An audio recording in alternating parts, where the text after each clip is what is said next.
Daily 2.5 litre पानी पीवा सहित आमे अन्य कौन लिक्विड आइटम ग्रहण करिपरिबा कि? डेली 2.5 लिटर रू 3 लिटर पानी जोटा आम कहूँ कंज्यूम करिया कथा तार अल्टरनेटिव्स कौन अल्टरनेटिव कहले ओआरएस लिक्विड्स जोटा आम खरा दिन आम ताको कंज्यूम करिपरिबा सेटा गोटे रिप्लेसमेंट हम। सेकेंड कहीपर आम पैड पानी। थर्ड कहीपर आम दही पानी।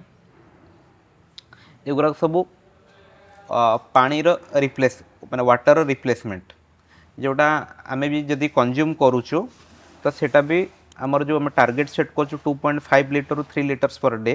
तो जदि भी इनकेस आम वाटर इनटेक भी कमी जाऊँगी जदि भी तो यही एक्स्ट्रा जिनस गुड़ाक आम जब आड ऑन करुचु तो सेटा को सी भी बैलेंस कर रिक्वायरमेंट आमर केते अच्छी पर डे।